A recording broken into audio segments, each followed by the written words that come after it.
This video is going to get very depressing very quickly. So before we get to all that, here's a fun little question to start us off. Which film won Best Picture in the year you were born? Let me know in the comments, I'm really interested in reading your answers. Both of my parents were born in 1965, so their Best Picture winner was The Sound of Music, a very good one. My sister's Best Picture winner was Braveheart, my brother's A Beautiful Mind, my wife's was Dances with Wolves, and my daughter's, well, she doesn't have a Best Picture yet. As for me, I was born in 1993, which means that the Best Picture winner of the year I was born in was Schindler's List. And honestly, I couldn't have hoped for a better film to represent my birth year. This film is a stone-cold masterpiece on all fronts. It's also the film that finally awarded Steven Spielberg his Oscar for Best Directing, a trophy that he deserved for a very long time now. Watching him receive the gold statue from Clint Eastwood, no less, was just the icing on the cake. Those two Oscar wins, alongside the countless other wins and nominations across multiple award ceremonies, were never in question. Schindler's List was the undeniable film of the year, and it was easily one of the most deserving. But what is it about this gargantuan motion picture that justifies all the praise? Let's find out. Schindler's List is a historical drama starring Liam Neeson, Ben Kingsley, and Ralph Fiennes. It's based on a novel, and it tells the true story of Oskar Schindler, a Nazi who saved the lives of over 1,000 Jews during the Holocaust by employing them in his factory. Saving these lives, however, is no easy feat, as the genocidal Nazi regime, represented in this film by the sadistic Amon Gut, keeps standing in his way. Schindler's List is such a landmark cinematic achievement that it's hard to do it justice, especially in a short YouTube video. Just like the last couple of Best Picture winners, there's just so much to talk about, so much to say about this movie that I'm not even gonna try. Instead, I'm gonna focus on a certain element that makes this film unlike almost any other. That element being the sheer unflinching brutality of its violence. And then I'm gonna gush about it for a short while. Please excuse me.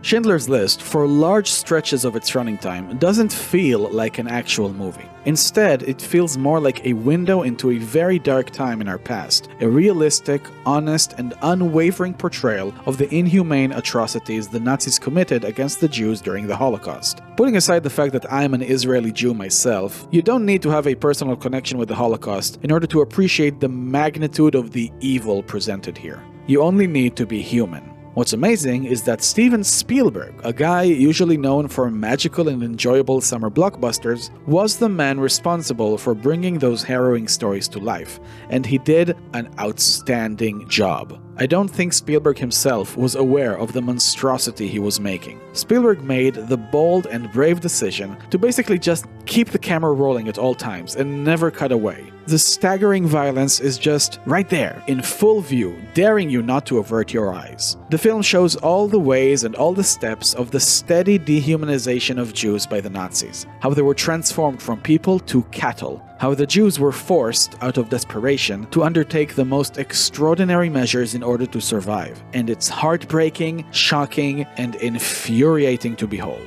The juxtaposition between the Nazis and the Jews, how the Nazis treat it all as just an average day's work, as they nonchalantly murder innocent and helpless men, women, and children in the most vicious manner imaginable, elicit a visceral gut reaction that I rarely experience from watching films. These are definitely some of the most powerful images in silver screen history. They are etched in my brain forever. This is undoubtedly what gives this film its strength. But it also makes it difficult to judge this film as a film. As I said before, these hellish acts are presented throughout the film in fairly long segments, where story, characters, character development, and other elements of storytelling are thrown out the window to make room for what some might consider as inhumanity porn. And you know what? I would actually agree with that point of view, if not for the sheer mastery of the craftsmanship on display. This is one of the most well-made films on a technical level that I've ever seen. It's a 30-year-old film, and it still looks amazing today. The film is gorgeously shot in beautiful black and white. The camera work is immaculate with a heavy emphasis on realism. The lighting is expressive, the musical score is achingly emotional, the costumes, the set design, the editing, the attention to detail.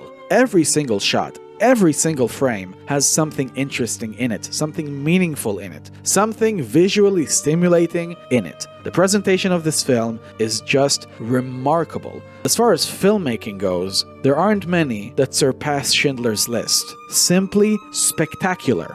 Now, aside from everything I just said, there is also a story and characters in this film. And they're good. They're really good. Sometimes they're even amazing.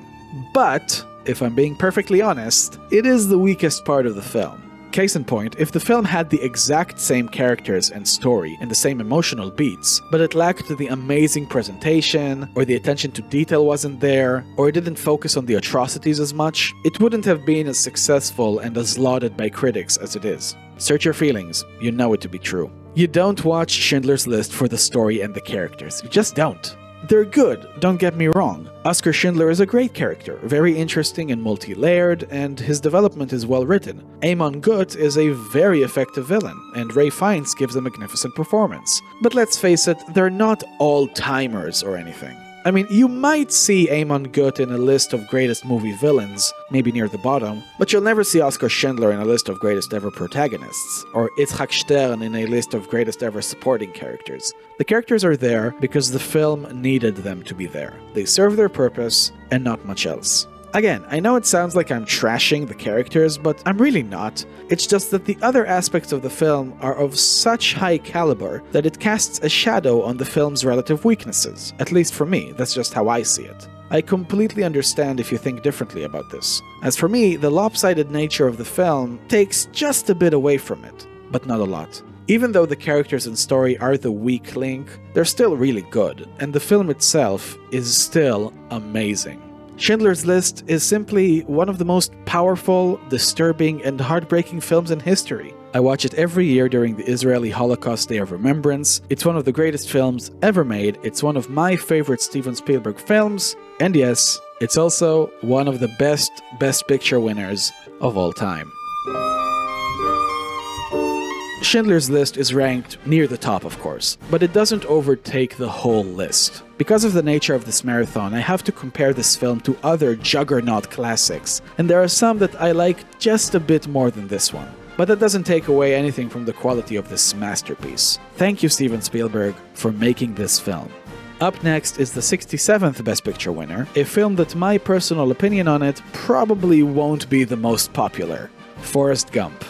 I apologize in advance. Check back again for the next video of DB Reviews Oscar Madness Marathon and subscribe to my channel so you won't miss a thing. Thank you all very much, and let the journey continue.